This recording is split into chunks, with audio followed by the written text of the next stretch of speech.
আমরা সমাজে কি দেখি, এতিমের মাথায় হাত বুলানো তো দূরের কথা, এতিমের সম্পদও খেয়ে ফেলে অনেকে। হ্যাঁ, এরকম আছে না?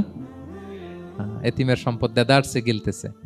কি যে আমাদের চিন্তাধারা! দেখবেন যে লোকটা এতিমের সম্পদ গিলে, ওরা রোজা অবস্থায় এক ঢোক পানি গিলাতে পারবেন কিনা দেখেন। যে বলেন একটু পানি খান তো, খাবে না কেন? হারাম। তো ওই হারাম কিন্তু গিলতেছে ইচ্ছা মতো। রোজা অবস্থায় এক ফোঁটা আপনি পানি গিলাতে পারবেন না, কেন? হারাম। কিন্তু ওইদিকে ভাতিজার সম্পদ গিলতেছে দেদারসে। আল্লাহ বলেন এটা ভাতিজার সম্পদ না, এটা তুমি জাহান্নামের আগুন পেটে ঢুকাচ্ছ। ইন্নাল্লাযীনা ইয়াকুলুনা আমওয়ালাল ইয়াতামা যুলমান ইন্নামা ইয়াকুলুনা ফি বুতুনিহিম নারা ওয়া সায়াসলাউনা সাঈরা। যারা এতিমের সম্পদ খায়, এটা সম্পদ না, এটা জাহান্নামের আগুন তুমি পেটে ঢুকাচ্ছ।